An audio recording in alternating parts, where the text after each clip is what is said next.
Oke, bertemu lagi dengan kami di channel diskusi santai. Khusus kali ini kita akan fokus pada forum Apekam. Apa itu Apekam itu? Jadinya Apekam. Ya, dari yang sudah di-share kepada teman-teman, Q&A, question and answer, kalau dalam bahasa Indonesia tanya dan jawab. Nah, pada kesempatan kali ini kami di sini akan menjawab pertanyaan dari teman-teman. Karena Anda bertanya, kami menjawab. Anda menjawab, kami bertanya. Kami menilai. Oke, itu kemudian langsung saja mungkin untuk yang pertama ada pertanyaan dari siapa, Mas Renda? Baik, ini saya akan bacakan beberapa pertanyaan dari mahasiswa. Ini saya rangkum untuk 2 pertanyaan dahulu. Oke. Baik, yang pertama ini dari Muhammad Naufal Prayoga, kelas H, Fakultas Hukum. Bertanya, ini izin bertanya, apakah ada periode tertentu untuk pembaruan ejaan bahasa Indonesia atau bisa dilakukan kapan saja? Yang pertama. Yang kedua saya rangkum juga pertanyaannya dari Ulima Dikna Febrianti, Ilmu Ekonomi kelas K. Izin bertanya Pak, kemarin saya membaca materi perkembangan bahasa Indonesia di internet. Ada yang menuliskan bahwa EYD hanya berlaku sejak 1972 sampai 2015. Setelah itu ada ejaan baru lagi yang menyempurnakan EYD. Bagaimana tanggapan Bapak mengenai hal ini? Bukankah saat ini Indonesia masih menggunakan EYD? Baik, itu ada 2 pertanyaan mengenai ejaan tersebut. Baik, dimulai silakan Pak Fatoni yang mungkin awalan dan akhiran.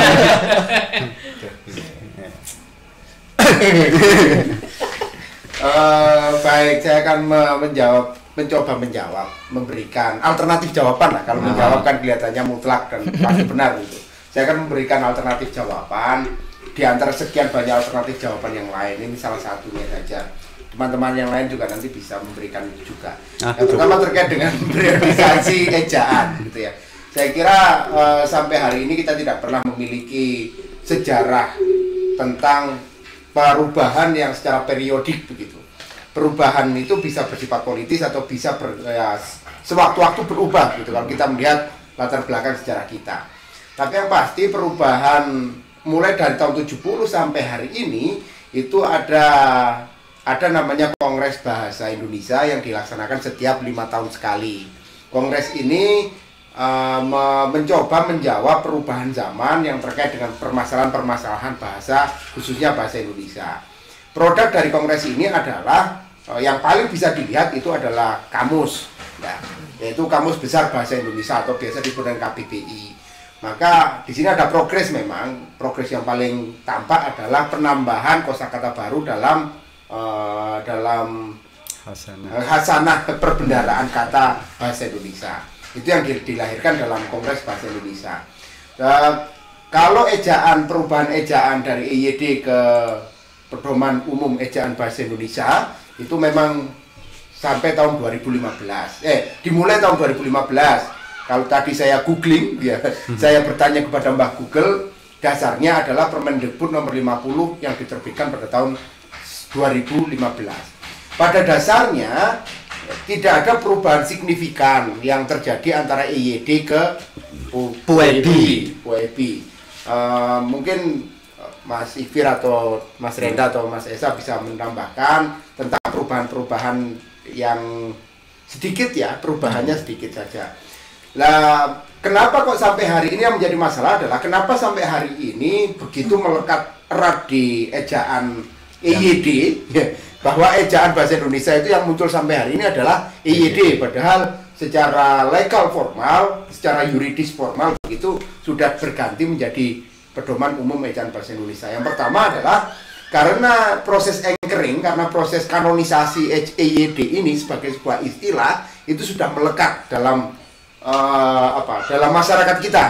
Karena proses penancapan idiom EYD ini kan sudah hampir 50 tahun kalau kita hitung ya. Mulai tahun 70-an sampai hari ini sampai 2015 itu 45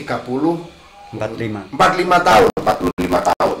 Ya, maka tentu wacana itu masih melekat erat di masyarakat kita, di guru-guru bahasa Indonesia atau di siswa atau mahasiswa yang belajar tentang ejaan. Pasti medan semantis yang melekat setelah kata ejaan pasti adalah yang disempurnakan. Itu sebenarnya tidak menjadi masalah, tidak menjadi permasalahan yang krusial begitu, karena apa? Dalam aplikasi struktural dan gramatikalnya sebenarnya tidak berubah. Ya, yang berubah adalah penambahan kecil seperti yang tadi sempat kita bahas, yaitu diftong. Ya, atau penggunaan huruf kapital. Penggunaan huruf kapital sebenarnya masalah-masalah ya untuk menyikapi perkembangan zaman, tetapi secara gramatikal dan secara struktural bahasa tidak berubah. Ya, itu saya kira kalau wacana tentang IYD dan pedoman umum ejaan bahasa Indonesia. Saya sebenarnya ada pertanyaan menarik dari siapa saya lupa gitu, tapi intinya adalah bagaimana kalau bahasa Indonesia tidak lagi digunakan? Nah, ini pertanyaan menarik ini. Yang pertama, ya sebenarnya tidak berdampak apapun, begitu ya, tidak berdampak apapun. Yang paling berdampak adalah sisi perekonomian kami depan ini. Kami tidak bekerja lagi. Tidak bekerja lagi. Tetapi yang pasti teman-teman bahwa Indonesia itu tidak hanya melekat kepada bahasa, gitu ya. Indonesia ini lekatannya banyak, sematan pada Indonesia ini banyak, termasuk sebagai wacana politis, wacana demografis, wacana apapun lah yang ada di Indonesia itu. Bahasa hanya salah satu pelekat piranti yang disematkan kepada bahasa Indonesia. Yang menjadi menarik adalah ketika kita melihat bahwa ketika salah satu sematan ini hilang, lah pasti ada yang berubah pada objek yang akan disemati, objek yang ditempeli, gitu ya. Kita anggap bahwa bahasa Indonesia itu adalah tempelan dari satu struktur besar namanya Indonesia. Kalau bahasa Indonesia hilang atau tidak digunakan, mungkin sangat mungkin, ya sangat mungkin, karena semua wacana yang ada di kita ini pasti berubah, gitu. Lah, tentu ada perubahan pada skema struktur besar yang namanya Indonesia itu. Ini yang menarik untuk dilihat keberlanjutannya bagaimana. Baik, terima kasih. Itu jawaban dari Mas Tony terkait pertanyaan dari dua mahasiswa tadi, yang saya pikir itu juga mewakili beberapa pertanyaan yang lain juga, karena beberapa pertanyaan juga menyangkut hal tersebut, dan perlu dipertegas lagi bahwa sekarang yang kita gunakan itu ejaannya adalah Webi ya. Jadi bukan lagi EYD. Mungkin yang tadi disampaikan oleh Mas Tony yang tertancap pada beberapa guru, beberapa dosen yang sudah lama begitu, yang usianya sudah lama ya, yang sudah lama mengajar, kemudian tertancap di dalam otak mereka tentang ejaan itu ya EYD ya, itu yang mungkin akan terucap, tetapi pada hakikatnya saat ini yang digunakan adalah pedoman umum ejaan bahasa Indonesia. Dan kalau ada pertanyaan apakah nanti akan berubah lagi? Ya ada kemungkinan berubah, gitu. Pasti. Karena ejaan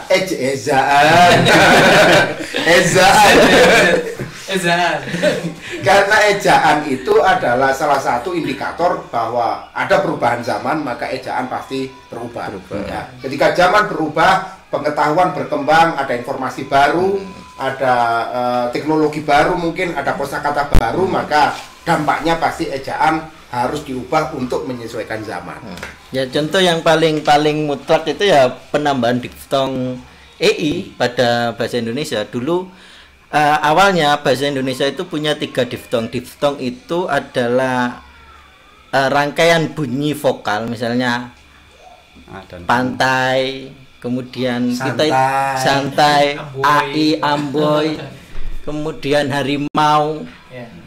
Nah, kita sekarang punya tambahan satu lagi di PUEBI itu EI, karena kita sudah menyerap kata survei. Jadi untuk mengakomodasi kata survei, kita menambahkan satu diftong di ejaan kita. Itu mungkin sebagai penjelas bahwa ketika ada penambahan kosakata, ketika ada perubahan pengetahuan, ketika ada penambahan pengetahuan, ketika muncul pengetahuan baru yang melahirkan produk-produk baru, termasuk kosakata baru, maka ejaan pasti akan mengikuti dari perkembangan dan perubahan pengetahuan itu. Ya mungkin ada kaitannya juga dengan kematian bahasa itu. Ya, karena salah satu indikator bahwa bahasa itu, salah satu sifat bahasa itu kan hidup, gitu. Hidup. Ya, salah satu sifat bahasa adalah hidup. Nah, ketika bahasa itu hidup, maka bahasa akan eksistensinya akan tetap terjaga kalau bahasa ini mampu memproduksi kosakata baru. Apakah kosakata itu merupakan ungkapan dari bahasa internal atau diambil atau serapan dari bahasa luar. Ya, ini itu salah satu indikasi bahwa bahasa itu, salah satu sifat bahasa itu adalah hidup. Ya. Baik, dan ini berhubungan dengan pertanyaan yang disampaikan oleh Imamatul Hasanah FEB kelas L. Yaitu izin bertanya Pak, bagaimana tanggapan Bapak jika ada senior yang menggunakan bahasa non baku atau kita katakan tidak baku, gitu ya, bahasa tidak baku dalam suatu forum resmi?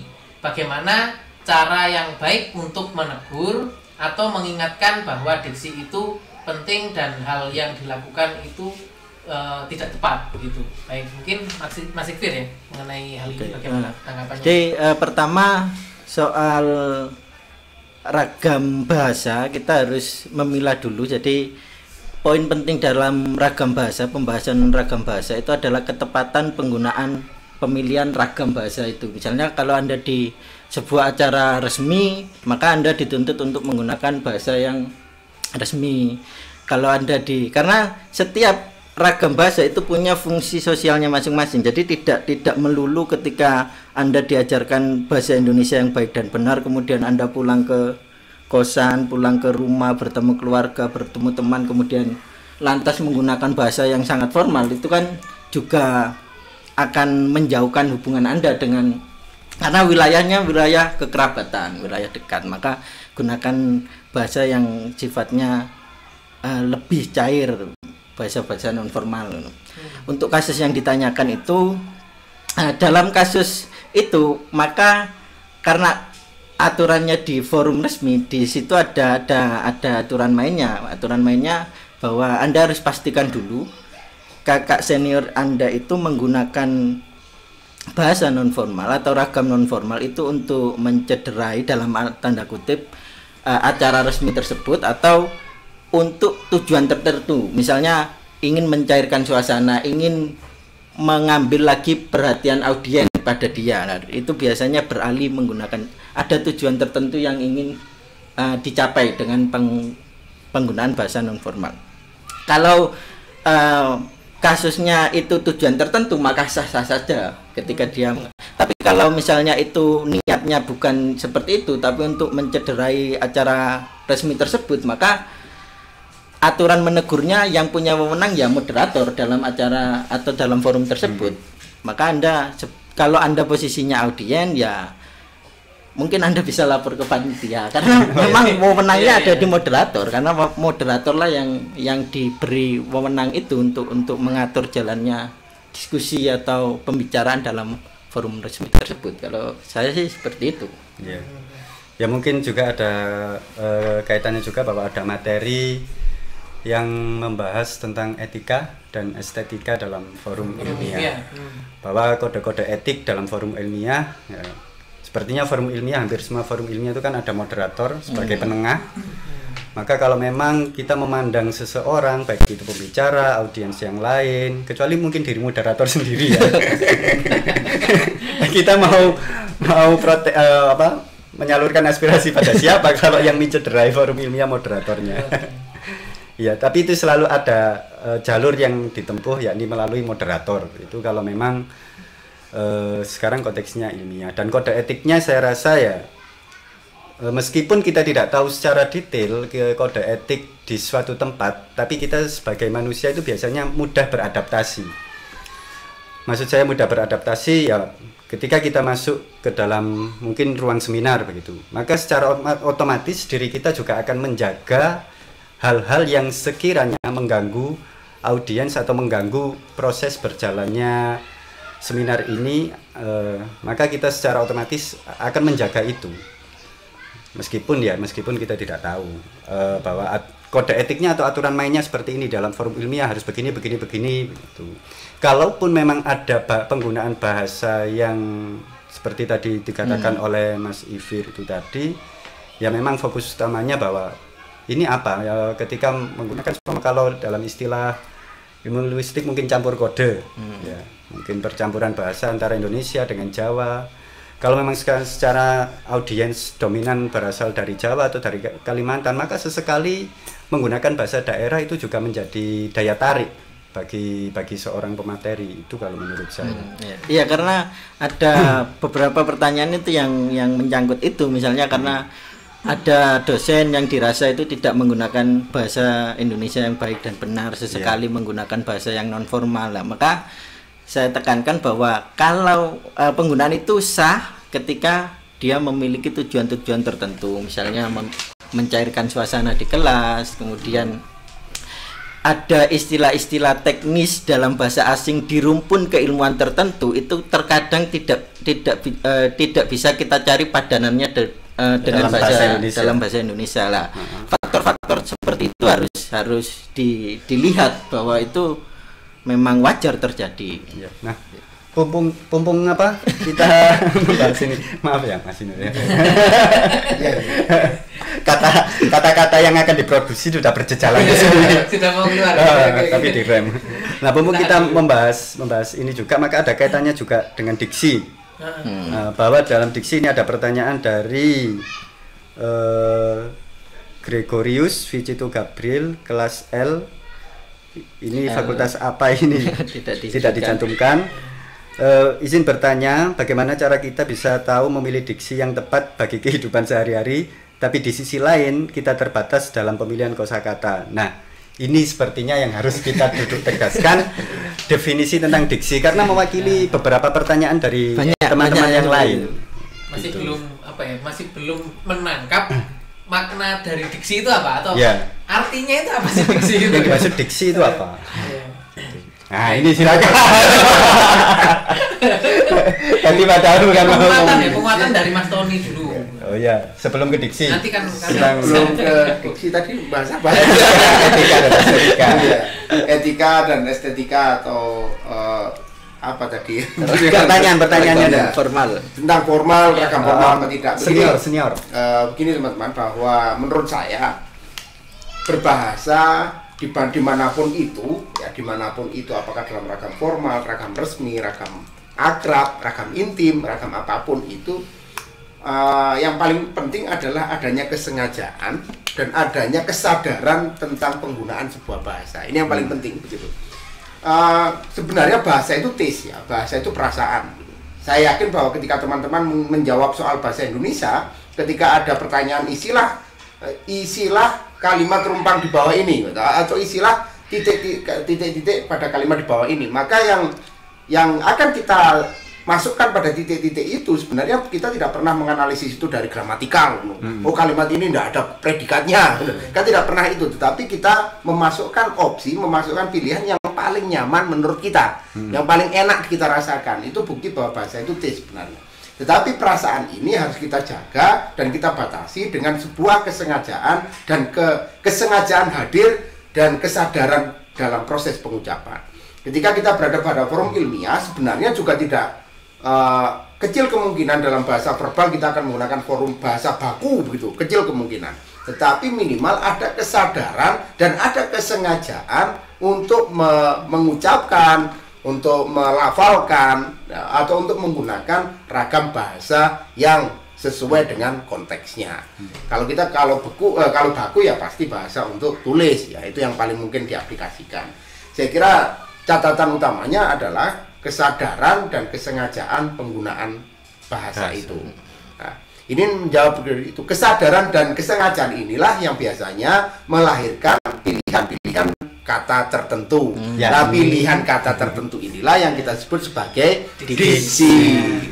Kalau dalam konteks kemarin ilmiah dan populer, tentu ilmiah ini teman-teman di pertanian akan amat sangat ramah ya dengan Oriza Sativa, begitu. Manihut utilissima contohnya. Giko itu tokek. Oryza sativa sebagai bahasa Latin dari padi. Ini adalah ragam diksi ilmiah. Tetapi Oryza sativa ini adalah diksi ilmiah. Kalau petani kita kan tidak mungkin berbicara tentang Oryza sativa. Yang pasti adalah padi. Perbedaan antara Oryza sativa dengan padi ini yang kita sebut sebagai diksi. Diksi adalah pilihan kata yang sengaja dihadirkan untuk memberikan penekanan, untuk memberikan impresi, untuk memberikan makna yang lain. Saya kira itu. Nah, maka ini juga ada yang berkaitan, pertanyaan yang berkaitan bahwa ini dari Ufairoh Akila dari kelas B manajemen. Bagaimana untuk meyakinkan masyarakat tentang pentingnya penggunaan diksi pada kehidupan sehari-hari? Bagaimana untuk meyakinkan masyarakat? Baik, saya akan memberikan pemantik awal. Sebenarnya setiap manusia itu kan sudah terbiasa menggunakan bahasa yang diawali dari lingkup keluarga, kemudian lingkup masyarakat, mungkin di SD, di SMP, SMA dan seterusnya. Nah, lingkup ini sebenarnya sudah membentuk apa sih pilihan kata yang kita gunakan atau kita katakan sebagai diksi ya. Diksi seperti apa yang kita gunakan, ya, yang kata yang dipilih ya, yang kita gunakan pada situasi yang sesuai pada konteks ini. Contoh begini, ketika dalam masyarakat seperti di Surabaya, kita berakraban dengan teman, ya kita akan cek katin nanti ya itu. Karena apa? Karena diksi penggunaan sapaan itu memang sudah digunakan dalam kalau dikatakan wujud keakraban. Wujud keakraban itu jadi memang benar-benar akrab, tetapi diksi tersebut tidak akan tepat ketika digunakan pada masyarakat, contohnya ya di Jawa Tengah begitu. Nanti kita akan dianggap orang yang kasar begitu, padahal di daerah yang berbeda di Surabaya seperti tadi itu bukan wujud hal yang kasar, tapi memang yang bisa membangun keakraban dari dua orang atau lebih di situ. Nah, kita lihat dari aspek ini bahwa sebenarnya masyarakat itu sudah memberikan patokan atau kita sebut sebagai konvensi yang ada di masyarakat, itu sudah ada kesepakatan sendiri, kesepakatan menggunakan bahasa yang seperti apa dan seterusnya. Nah, itu adalah pilihan yang dilakukan oleh seseorang yang sudah tumbuh di suatu masyarakat untuk menggunakan dalam komunikasi. Nah, jadi secara alamiah setiap orang sudah memiliki pemahaman tentang diksi itu. Kita menggunakan pilihan yang mana. Nah, tinggal bagaimana kita mengasahnya, kita bagaimana bisa melatihnya sehingga kita semakin peka ketika kita berada dalam lingkup seperti contoh ya, lingkup forum ilmiah begitu. Kita akan berusaha untuk menyadari bahwa ketika menggunakan kayak ya di forum resmi seperti itu akan bagi kita sendiri, oh ini kurang tepat gitu. Kayak ini berarti yang lebih tepat adalah seperti. Nah, kita gunakan seperti saja. Nah, itu adalah contoh-contoh yang sebenarnya dalam penggunaan kita harus mampu menyadari, dan itu perlu berlatih begitu. Tidak bisa kita langsung contoh ya, kalau di forum ilmiah langsung bisa, tidak bisa. Kita butuh beberapa kali di forum ilmiah berbicara dengan orang-orang di forum resmi itu, kemudian kita baru akan terbiasa nanti itu. Mungkin ada tanggapan dari teman-teman. Nah, saya membayangkan kalau dari pertanyaan tadi kita meyakinkan petani untuk menggunakan istilah ilmiah Oryza sativa tadi. Oryza sativa, Pak, ini Oryza sativa, Pak, bukan padi, Pak. Ya ini kan akan menjadi sulit juga untuk meyakinkan, karena apa ya? Ya kembali pada konteks. Dalam keseharian petani ini lebih sumpama ini padi, lebih dikenal sebagai padi, ya sudah. Ini urusannya pilihan kata dan bukan mutlak, dan bukan kalau kita tidak memilih kata Oryza sativa kemudian berdosa gitu kan. Bukan, ya sesuai konteks, sesuai kebutuhan gitu.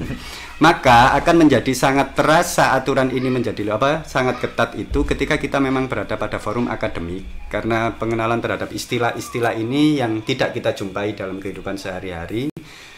Maka kalau semua tadi ambil contoh di pertanian, kemudian kita tetap menggunakan padi gitu, maka ya sedikit banyak ya secara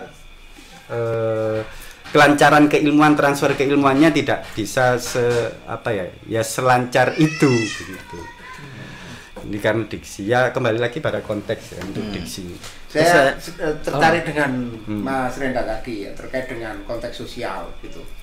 terutama antara umpatan dan ragam akrab dan ragam umpat begitu. Yeah. Ragam akrab dan ragam umpat dalam konteks masyarakat Jawa Timuran gitu. Sebenarnya saya kembali kepada yang awal bahwa bahasa itu perasaan gitu ya. Tetapi ada hal-hal tertentu bahwa sebuah kata itu bisa dikategorikan umpatan dan bisa dikategorikan sebagai akrab, yaitu tergantung pada wilayah suprasegmental. Intonasi contohnya. Intonasi akan sangat menentukan bahwa ini merupakan umpatan, ini kemarahan, ini dan yang satu adalah wujud keakraban. Ini adalah rasa, ini wujudnya bisa diartikulasikan dalam bentuk suprasegmental ya. Dalam bentuk intonasi, dalam bentuk penekanan, dalam bentuk jeda, panjang pendek dan lain sebagainya. Saya kira itu artinya begini teman-teman, bahwa tidak semua kata yang kata COK itu akrab, enggak gitu. Tidak semua kata itu diungkapkan untuk wujud umpatan juga enggak ya. Ini tergantung pada konteks, pada motivasi kalimat, motivasi kata ini muncul ya. Iya. Saya jadi ingat pun sebaliknya, ketika kita melafalkan kalimat-kalimat yang kalau dalam istilah Islam mungkin kalimat thayyibah, kalimat baik, kalimat yang baik. Kalimat yang baik contohnya seperti takbir. Nah, saya pernah menjumpai ketika di televisi kemudian melafalkan takbir tapi dengan memukul orang. Nah, ini kan termasuk akhirnya mereduksi makna atau kesakralan takbir sendiri. Melemahkan kesakralan dari takbir itu. Ya maka ya secara secara tidak langsung, terus apa bedanya dengan ketika kita berniat untuk mengumpat. Ya, oke. Saya akan mempertebal pernyataan Pak Tony yang di awal soal ini terkait diksi ya, diksi, yaitu tentang Pak Tony tadi kesadaran dan kesengajaan. Nah, jadi diksi itu soal Anda sadar akan situasi tutur yang sedang Anda hadapi, maka Anda akan memilih kata dengan sengaja. Kalau Anda dalam kondisi bersalah, misalnya Anda di ruang kepala sekolah Anda, kemudian Anda melakukan kesalahan, maka diksi-diksi yang Anda pilih pasti disengaja. Dan itu karena posisi tutur Anda sudah mengkondisikan Anda untuk sengaja memilih diksi-diksi tertentu. Itu kemudian yang kedua, karena sudah ngomong soal umpatan, kita juga ada pertanyaan dari beberapa mahasiswa yang membahas soal hal yang sempat ramai atau trending penggunaan kata anjay. Anjay kemudian itu diftong. Anjay. Pakai menggunakan anjay kemudian katanya berubah lagi menjadi anjayani atau apa. Jujur saja kalau spesifik isunya saya tidak mengikuti beritanya, cuma kalau saya ditanya soal itu, saya sepakat pada pernyataan Mas Esa terkait umpatan. Apakah anjay, fenomena anjay, sepertinya saya menduga ini kan yang diperkarakan bahwa anjay itu tidak baik maknanya, menggantikan kata anjing gitu kan. Maka itu kalau menurut saya levelnya sama dengan asem dan jambu dalam bahasa Jawa itu. Jadi ketika hendak mengumpat, kemudian kalau secara teknis teori ada eufemisme penghalusan, maka jambu dan asem itu adalah penghalusan dari kalau asem itu dari asu, kalau jambu itu ya dari COK. Jambu diksi, Pak. Nah, praktek diksi. Dari mana yang kita pilih? Dari loncat jam. Loncat keluar dari jam out.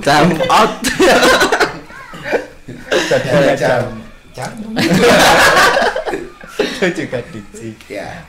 Dan kalau misalnya apakah itu fenomena itu baik atau buruk, kita tidak menilai baik dan buruk, tapi fenomena itu wajar terjadi dalam kondisi tadi seperti dijelaskan bahwa posisi beberapa kata itu dilematis. Dia di satu sisi simbol keakraban, di satu sisi simbol permusuhan untuk mengumpat. Makanya akan jadi strategi tuturnya menghaluskan kata umpatan untuk meredam konflik tertentu. Misalnya Anda diposisikan pada kondisi tertentu yang membuat Anda memiliki hak untuk mengumpat. Tapi Anda ingin meredam konflik. Misalnya Anda punya teman akrab dan Anda biasa mengumpat dengan teman Anda, tapi waktu itu ada kumpulan teman-teman yang baru kenal. Ketika Anda mau mengumpat dengan misalnya anjing, itu Anda takut akan menyinggung teman-teman yang baru dikenal, maka Anda pilih opsi untuk menghaluskan menjadi anjay. Misalnya itu kan strategi tutur saja, jadi fenomena. Meskipun kita tidak menganjurkan pemakaian umpatan. Ya, kita tidak menganjurkan pemakaian umpatan dalam keseharian, karena bagaimanapun juga umpatan ya. Kalau eufemisme itu adalah meredam konflik, umpatan itu adalah bentuk awalan konflik.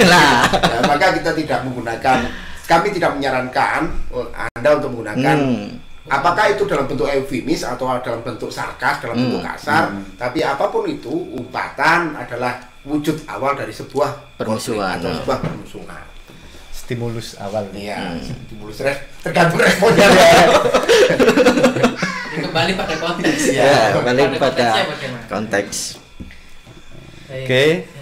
Ada lagi mungkin dari teman-teman yang bertanya mungkin? Sementara mungkin cukup. Ya. Mungkin ada pertanyaan lain? Sementara atau cukup? Saya kira kalau ragam pertanyaan teman-teman sebenarnya agak mirip ya. Ejaan itu tentang periodisasi, tentang kemunculan ejaan, tentang fungsi ejaan dan lain sebagainya. Saya kira sudah mirip, dan saya yakin bahwa apa yang kami ungkapkan itu menjadi stimulus bagi teman-teman untuk mencari referensi yang lain, untuk memperdalam dan memperkaya pengetahuan melalui referensi-referensi yang bisa teman-teman jangkau begitu. Untuk diksi saya kira juga pertanyaannya agak mirip, agak mirip-mirip dari sekian itu, dan terima kasih teman-teman bahwa Anda mengapresiasi dengan sedikit tekanan bahwa Anda juga melihat begitu. Tapi dengan melihat ini, semoga diskusi seperti ini akan menjadi lebih hidup. Semoga diskusi ini akan menjadi transfer pengetahuan yang lebih halus begitu ya, yang kita lepaskan dari batas-batas dan kekakuan ruang gitu, dengan segala formalitasnya, dan dengan harapan bahwa diskusi ini akan menjadi pemantik Anda untuk lebih banyak mencari, lebih banyak mengkritisi, lebih banyak apapun lah yang sifatnya sebagai aktualisasi diri. Dan kemudian begini, terkait apa yang disampaikan Mas Tony tadi, ada juga sebenarnya mahasiswa yang bertanya begitu, kenapa kita memilih untuk menggunakan YouTube dibandingkan menggunakan pertemuan langsung dengan Zoom, dengan Google Meet. Itu ada mahasiswa yang bertanya seperti itu gitu. Nah, mungkin ada teman-teman yang ingin menyampaikan tanggapannya terkait itu. Saya kira seperti yang pertama mungkin akan menyampaikan pendapat saya terkait dengan akun sosial, dengan media sosial yang kita pilih ini gitu. Kalau Zoom, saya yakin bahwa Zoom Meet atau pertemuan tatap maya dalam bentuk apapun pasti berbatas ruang, ya berbatas waktu begitu juga. Karena ini sinkronus, harus real time begitu ya, harus waktu yang seirama begitu, waktu yang sama antara satu orang dengan orang yang lain, maka ada keterbatasan ruang dan waktu. Juga mungkin ada keterbatasan beban produksi, bukan beban produksi bagi kami, tapi beban Anda dalam mengakses media itu. Gitu ya. Beban kuota, beban pulsa yang harus kami pikirkan ulang. Kemudian saya yakin bahwa YouTube itu hari ini merupakan salah satu media yang populer, gitu ya, media yang ramah, media yang berada dalam jangkauan kita. Dan yang paling utama adalah tidak berbatas waktu dan tidak berbatas ruang. Saya kira meskipun mungkin butuh informasi lebih dalam, tetapi dalam persepsi saya hari ini bahwa kuotanya akan lebih hemat ya, daripada kita tatap maya yang waktunya yang seirama, yang real time itu. Baik, dan kemudian kalau saya menanggapi hal tersebut, bahwa video yang kami berikan pada Anda melalui YouTube itu adalah video untuk pemantik diskusi yang pada akhirnya kami menemukan banyak pertanyaan dari Anda juga gitu, bahwa melalui ini kami bisa memberikan kesempatan kepada Anda untuk bertanya melalui kolom komentar, dan selanjutnya kami menjawab pertanyaan seperti ini, bahwa kita kan melakukan diskusi bahwa di pertemuan keberapa begitu Anda bertanya, kemudian kami membaca pertanyaan tersebut, kemudian kami menanggapi pada pertemuan kali ini. Kemudian nanti akan selalu seperti itu dan akan terus berkembang, dan bisa jadi mungkin nanti ada pertanyaan-pertanyaan yang baru dari apa yang sudah kami sampaikan hari ini. Begitu ada pertanyaan yang baru bisa ditanyakan, kemudian kita berdiskusi lagi untuk pertemuan-pertemuan selanjutnya begitu. Mungkin ada tambahan lagi dari teman-teman terkait. Ya, sepertinya cukup. Dan terus terang mungkin saya juga mewakili teman-teman di sini bahwa kalau kita kami lebih nyaman ketika mengajar di dalam kelas. Jauh lebih nyaman, kita bisa berinteraksi, kemudian kita bisa tahu satu persatu keaktifan teman-teman seperti apa.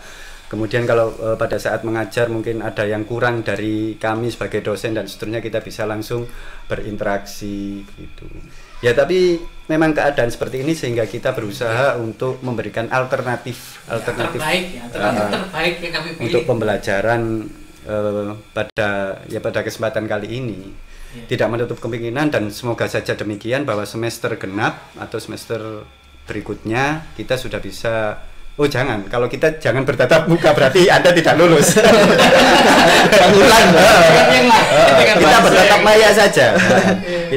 Semoga Anda bisa hadir ke kampus dalam ruang dan fisik. Sehingga tahu kampus kita itu menghadap ke arah mana, itu tahu. Karena sampai detik ini ya saya meyakini ada beberapa mahasiswa yang masih belum tahu bahwa kampus kita ini menghadap ke arah mana. Anda tahu? Aku nggak tahu kemana. Saya tahu, Pak. Oke, ya kemana? Empat penjuru, iya, barat iya, utara iya, selatan iya. Timur sebelah mana? Timur itu pintu teknik. Agak nyerong begini. Nyerong sedikit. Ya. Ya, ini sebagai alternatif kalau menurut saya. Ini alternatif suplemen. Kemudian ini kami mencoba membuat pembelajaran yang ya, meskipun ini banyak dilakukan oleh orang-orang, tapi minimal kami memberikan nuansa yang lain lah. Ya, Zoom bisa suatu saat ya, beberapa saat bahkan kita juga menggunakan Zoom. Kita menggunakan Google Meet, kita menggunakan Google Classroom, atau aplikasi atau platform-platform yang lain lah. Tetapi ini hanya opsional, pilihan. Ini adalah pilihan sebagai suplemen pembelajaran. Dan teman-teman perlu kami tegaskan di sini bahwa kami tidak memiliki motif ekonomi ya dalam proses pembuatan akun YouTube ini. Kami tidak memiliki. Kalau saya khawatir nanti ada di antara Anda yang berpikir bahwa ini nanti mencari uang dari pembelajaran sekaligus memanfaatkan mahasiswa untuk klik YouTube mencari uang. Sampai hari ini kami masih belum berpikir, dan semoga tidak terpikir untuk masalah bahwa ini akan kami jadikan sebagai ladang finansial. Tidak, kami sampai hari ini tidak punya pikiran bahwa menjadikan ini sebagai salah satu pencarian hidup. Pencarian hidup. Nah, begitulah. Mengapa kok tidak jadi seperti itu? Ya karena tanpa seperti itu kita sudah dapat endorse. Endorse dari mana? Jangan dilanjutkan. Ya karena memang niat utama kita yaitu kita melaksanakan diskusi bersama dengan ya saya melihat beginilah, kalau seandainya mungkin ya saya membuat sebuah video begitu, kemudian di depan laptop sendiri begitu menjelaskan kepada Anda gitu, itu pasti akan Anda juga pasti akan jenuh. Ini orang ini ngomong, dosen saya ngomong apa gitu. Malas lah, mungkin itu yang terjadi. Kalau dilihat masih mending kalau di mute. Ya ditonton saja tapi yang muncul hanya foto. Yang begini dong. 2 jam ya gini ini geraknya. Mahasiswanya sedang makan. Begini, jadi dengan kami berempat begini ngobrol ya, kita kolaboratif lah. Ngobrol, kita saling berbagi informasi terkait apa yang ada pada materi yang sudah kami bagikan ya, untuk substansinya apa saja. Nah, itu akan lebih interaktif juga dari segi kami, dan kami berharap juga ada interaksi dari Anda, dan harapan kami terjawab dari beberapa pertanyaan yang Anda berikan pada kolom komentar. Ya. Begitu teman-teman, kita sini sekarang berada pada forum apa? Anda bertanya, Kami menjawab. apakah? Anda bertanya kali. Kami menjawab. Kok jelek kalau didengarkan. Baik, mungkin ada pertanyaan lagi atau kita cukupkan dulu? Ini ada satu lagi, Oke, satu satu lagi lagi. saya pikir ini juga mewakili beberapa pertanyaan tentang bahasa gaul ya. Khususnya di urgensi belajar bahasa Indonesia dulu. Saya ingat saya di video tersebut banyak yang bertanya tentang bagaimana bahasa gaul dengan bahasa Indonesia yang baik dan benar ini gitu. Nah, ini ada mahasiswa Farah Asila Oktavianda Widarto ya, dari Ilmu Ekonomi kelas K. Permisi Pak, saya izin bertanya, apakah mungkin di masa depan dalam perkembangan ejaan bahasa Indonesia terdapat bahasa gaul yang digunakan masyarakat saat ini? Mungkin bisa dikatakan apakah itu nanti dibakukan dalam KBBI atau akhirnya bisa digunakan dalam forum resmi dan seterusnya. Nah, kira-kira bagaimana tanggapan dari teman-teman terkait bahasa gaul dan bahasa Indonesia yang Bahasa gaul yang dibakukan. Ya. Kalau menurut saya kemungkinan itu ada, meskipun harus diakui kecil, kemungkinan kecil, karena kalau kita ngomong biasanya kan pertanyaan yang muncul itu apakah bahasa gaul mengancam bahasa Indonesia gitu dan lain sebagainya. Kalau menurut saya levelnya berbeda untuk ditampilkan saling menyerang seperti itu, karena bahasa gaul itu dulu kita kenal istilah lainnya, ada bahasa slang, kemudian ada prokem. Prokem itu adalah bahasa yang berkembang sekitar tahun 70 sampai 80 di DKI, wilayah DKI. Itu adalah bahasa-bahasa apa? Bagusnya menyebut apa? Penghalusannya apa ya? Karena itu kan katanya bahasa preman, orang-orang yang bekerja serabutan, dalam artian ya itu bahasa-bahasa tertentu, kode-kode tertentu yang dipahami oleh kelompok sosial tertentu. Awalnya seperti itu, kemudian berkembang dan eksis hingga sekarang. Bahasa itu misalnya kosakata yang muncul ya lo, gue, bokap, nyokap, mokat, pembokat. Nah, itu adalah bahasa-bahasa prokem atau variasi bahasa yang muncul oleh kelompok tertentu, kelompok tutur tertentu. Dan yang menarik adalah tidak semua variasi bahasa yang dimunculkan oleh masyarakat tutur tertentu itu punya kesempatan berkembang sampai sejauh itu. Tidak semuanya. Sampai ada ejaannya, kemudian sampai distandarkan, nah, gitu kan? Tidak semuanya seperti itu. Dan apalagi kalau kita ngomong bahasa gaul ini kan merujuknya pada bahasa-bahasa pengikatnya itu aspek usia.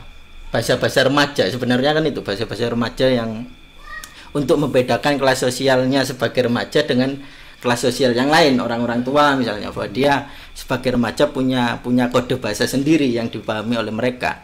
Nah, masalahnya tidak hanya generasi kalian saja yang pernah remaja gitu. bahwa variasi kami juga berperan. Bahwa variasi bahasa remaja ini berkembang dan akan berganti, variatif dan tidak bertahan lama karena pengikatnya ya usia gitu. Apakah itu jadi ancaman terhadap bahasa Indonesia? Tidak. Itu kan kita hanya nunggu Anda tobat, menyadari, berinsaf. Kita kan pernah dalam kondisi di mana kita berkaca pada perilaku dan tingkah laku kita dulu, kemudian kita malu. Nah, itu kan tinggal nunggu itu saja agar Anda akan dan biarkan remaja yang selanjutnya membuat kode bahasa sendiri. Ya. Dan ini contoh ya, ketika saya dulu masa-masa SMA gitu. SMA di 2000 berapa ya, lupa. Masih ada penggunaan bahasa yang seperti ini, diberikan fa dan vi gitu di akhiran gitu. Ketika mengatakan kitab gitu, kita dulu ada penggunaan seperti Sisipan, itu. Nah dan itu digunakan oleh remaja dan orang tua pun tidak tahu dengan hal itu. Nah itu salah satu contoh bahwa pada hakikatnya saat ini pun tidak digunakan gitu, sudah tidak terbiasa remaja saat ini menggunakan itu dan tidak tahu gitu, dan generasi kami yang mungkin tahu tentang itu gitu. Kira apakah bahasa gaul itu bisa bisa dibakukan atau bisa mengancam bahasa Indonesia atau tidak, ya tergantung dari seberapa kuat daya sintas dari bahasa ini gitu. Sehingga bahasa ini mampu melahirkan sebuah unsur gramatik, melahirkan sebuah tata ejaan yang mapan begitu, sehingga bisa dianggap tidak lagi sebagai variasi dari bahasa gitu, tapi sebagai sebuah bahasa yang mandiri gitu. Yang selama ini kita kenal ini hanya varian dari bahasa pergaulan. Ini hanya varian yang seperti disampaikan Mas Igor tadi, yang punya memiliki unsur ikat tertentu gitu ya. Contoh di Malang ada bahasa walian contohnya. Ya. Meskipun bahasa ini tergolong tua ya, kalau menurut sejarahnya muncul di periode perjuangan perang kemerdekaan ya 49 antara 45 sampai 40 sampai 50-an, sampai hari ini pun masih belum ada tata bahasa baku tentang bahasa Malangan begitu. Sehingga akhirnya ya yang muncul adalah konvensi-konvensi saja, kesepakatan-kesepakatan saja. Contoh, kenapa kok yang lain dibalik utuh, sedangkan ada beberapa yang tidak dibalik utuh contohnya. Kenapa polisi kok tidak isiluk tapi siluk, vokal i-nya dihilangkan. Saya kira ini karena kemudahan bunyi kan begitu, kemudahan pengucapan. Saya kira yang muncul dari bahasa-bahasa varian bahasa yang mapan seperti bahasa walian sebagai varian dari bahasa Jawa Malangan, bahasa prokem sebagai varian dari bahasa Indonesia dan lain sebagainya, ini akan menjadi membutuhkan waktu yang agak panjang sehingga memunculkan kemapanan dalam segi struktur, kemapanan dalam pengejaan, dan kemapanan serta ketersebaran dalam sosialnya, ketersebaran penggunanya begitu. Kalau penggunanya mapan saya kira ya mungkin, tetapi sekali lagi mungkin agak kecil ya, karena sampai hari ini sebagai penambah kosakata dalam bahasa Indonesia yang ragamnya baik dalam ragam kontekstual itu mungkin, tetapi kalau dalam ragam ilmiah saya kira masih butuh beberapa tahapan, Mas. Ya. Mungkin juga untuk istilahnya itu yang penggunanya persebaran kecenderungannya bahwa kita mengatakan bahasa gaul itu ibu kota negara sentris. Ya, Jakarta minded bahwa itu yang dikatakan bahasa gaul. Maka sedikit banyak usia-usia yang tadi usia-usia yang relatif remaja ketika menggunakan bahasa ala Jakarta minded itu ya dia bisa dikategorikan bahwa saya gaul gitu. Dan ini juga tidak bisa lepas dari peran media, dimana kalau mungkin dalam 5 tahun belakang ini atau mungkin tidak sampai 10 tahun ya, bahwa untuk HP kan tidak semasif 5 tahun belakang. Sebelum itu kan dunia pertelevisian kita itu kan berada di Jakarta semua kantor pusatnya, maka sedikit banyak untuk mencari talent atau aktor, aktris atau pemeran ya mencari yang dari dekat-dekat situ, sehingga secara otomatis persebaran bahasa gaul dalam tanda kutip ini terfasilitasi dengan baik dan menjangkau hampir seluruh Indonesia. Jadi perlu kita tekankan ini teman-teman bahwa bahasa gaul ya itu tidak perlu kita atur ulang lah definisi gaul itu gitu ya. Perlu kita atur ulang dalam konteks bahasa. Apakah gaul itu sudah seperti ketika Anda ngomong lo gue begitu ya, ataukah menggunakan dialek ala Jakarta atau teman-teman dari Jabodetabek gitu. Ini akan menimbulkan beberapa masalah sebenarnya. Masalah pertama adalah ketidaknyamanan begitu ya. Karena kalau Anda berasal dari Jawa gitu, yang memiliki konsonan tebal gitu ya. Kekhasan konsonan Jawa kan tebal. Semua konsonan Jawa pasti berbunyi. Kehnya berbunyi. Tembok itu tebelnya berbunyi. Jejak itu kehnya berbunyi contohnya. Kemudian Anda harus mengubah pola ucap Anda kepada wilayah Jabodetabek yang cenderung ringan dalam pengucapan, maka akan ada hambatan. Hambatan pertama adalah ya ketidaknyamanan itu. Ya. Pada dasarnya kita harus memahami itu. Bukan berarti bahwa teman-teman yang dari Jawa tidak bisa berbicara lokue, bisa begitu.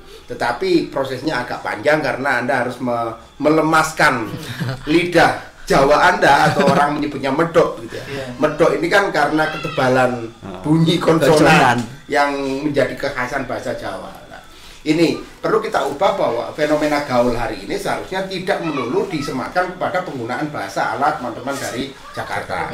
Tetapi fenomena gaul ini soalnya apa? Apakah ketika Anda tidak menggunakan lo gue mati? Ya Anda juga. Ketika Anda tidak menggunakan lo gue maka ketika saya ngomong lo gue begitu kemudian kepandaian saya naik 10% ya begitu. Artinya kan tidak ada urgensi dan tidak ada signifikan, tidak ada pentingnya gitu. Kita menggunakan bahasa itu kemudian mengikuti ragam itu. Saya sangat menyenangkan sebenarnya mendengar teman-teman dari Jabodetabek ngomong ala teman-teman Jabodetabek sebagai identitas bahwa mereka berasal dari wilayah Jakarta begitu. Dan saya juga tidak nyaman ketika ada orang mahasiswa baru dari Nganjuk, dari Malang gitu ya. Sudah ngomong lu gue begitu. Kembali bahwa bahasa itu taste, bahasa itu perasaan ya. Kalau Anda masih seperti itu, tolong ke kamar mandi, guyur itu, kepala Anda kelihatannya agak kurang sadar. Artinya begini teman-teman, bahwa kita Indonesia itu dibentuk dari ragam etnis yang berbeda. Setiap etnis akan memiliki kekhasan bunyi yang berbeda. Teman-teman Bali memiliki T, begitu ya. Semakin ke timur berubah menjadi begitu contohnya. Semakin ke barat, teman-teman Batak lebih dengan tanda seru contohnya. Ya, intonasinya yang berbeda. Itu kan kekhasan masing-masing, kekhasan etnik kita, kekayaan etnik kita, gitu. Tidak perlu kita seragamkan juga bahwa gaul itu harus lu gue, tidak perlu juga begitu. Ya, seperti yang saya ungkapkan tadi bahwa mendengar teman-teman dari Jakarta berbicara ala Jakarta nyaman begitu. Tetapi mendengar teman-teman Jawa berbicara ala Jakarta, tunggu dulu, gitu ya. Tunggu dulu, karena ada ketidaknyamanan di sini. Dan saya yakin bahwa semua orang itu bisa merasakan ketidaknyamanan itu. Tetapi yang paling utama adalah bahasa sebagai identitas etnik, gitu ya. Saya berbicara seperti ini, ketika ngomong lu gue ya tidak akan membutuhkan proses panjang gitu ya. 1 tahun, 2 tahun bergaul akrab dengan teman-teman dari Jakarta mungkin bisa berubah alat ucap saya begitu. Tapi kelihatannya saya lebih menyadari bahwa ini menjadi kekhasan masing-masing etnik yang ya ini saya begitu ya. Dengan berbeda antara ada Jawa, ada Jakarta, ada Kalimantan, ada Papua ya itu keberagaman yang kita miliki begitu. Super sekali. Super ya.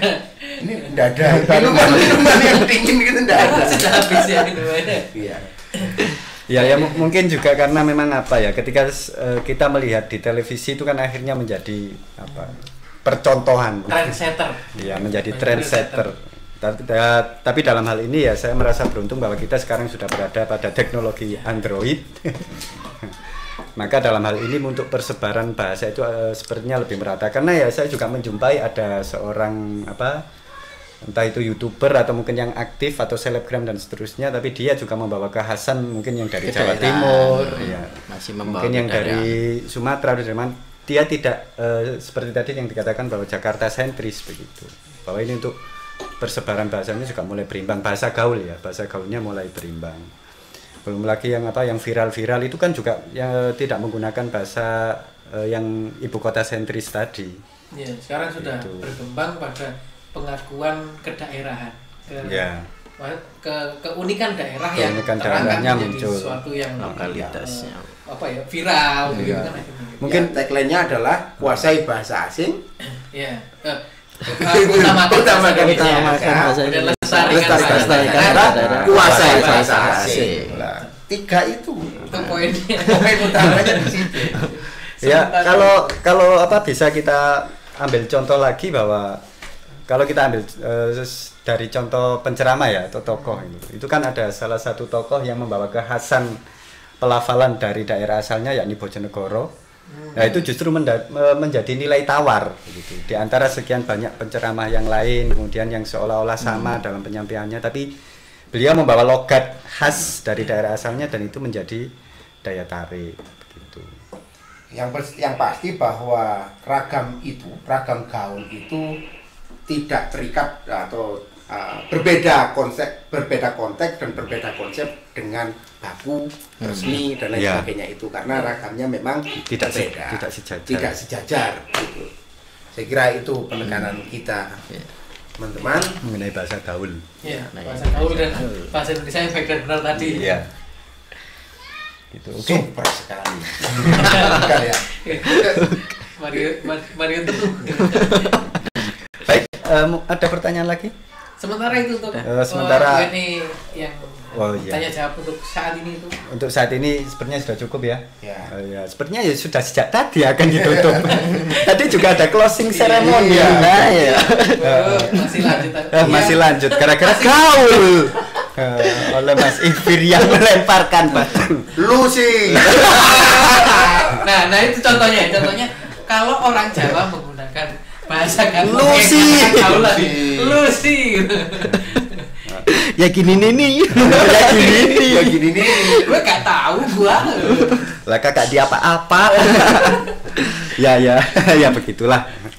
Ini bukan olok-olok bagi teman-teman Jabodetabek ya. Ya, bukan. Ini adalah pemantik, sekali lagi pemantik tentang kesadaran bahwa kita berbeda, kita memiliki keunikan, kita memiliki kekhasan etnik dan kekhasan daerah masing-masing yang tidak perlu ada yang unggul dan ada yang rendah karena kekayaan ini ya karena ragam ini kekayaan. Ragam ini kekayaan. Ya adanya kekayaan ini bukan untuk ditandingkan memang. Ya. Dan kalau menurut saya begini juga gitu. Enggak situ. Tidak jadi tutup ya. Lagi. Ini poinnya satu lagi. Penting sekali. Sampai ya. Lu sih. Jadi begini. Yakin ini nih. Lanjut lagi ini. Terakhir.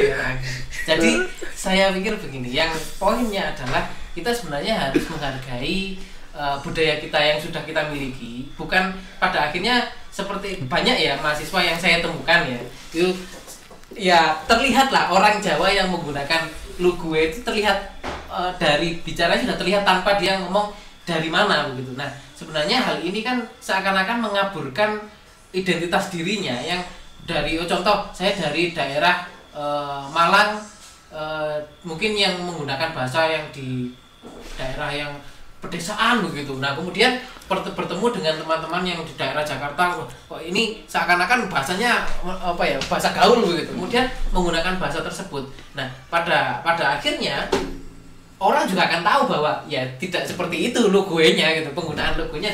Tapi Anda akan lebih kuat posisinya ketika menggunakan bahasa walian. Contoh karena di lingkup itu Anda adalah orang yang menguasai bahasa Malang dan bahasa Jawanya di Malang seperti apa, waliannya di Malang seperti apa. Nah, itu yang harus diakui oleh mahasiswa khususnya ketika melihat apa itu budaya yang sudah dimiliki, identitas budaya apa yang sudah dimiliki. Itu poin saya. Itu mari kita syukuri. Oke. Ya. Baik, terima kasih. Kita akhiri sesi tanya jawab kali ini. Yakin. Belum Mas Esa saja yang yakin. Oh, enggak apa-apa. Mas Esa. Loh ini enggak selesai loh, sudah tutup saja. Kita akhiri sesi tanya jawab kali ini. Terima kasih. Sampai jumpa. Dadah. Assalamualaikum warahmatullahi wabarakatuh.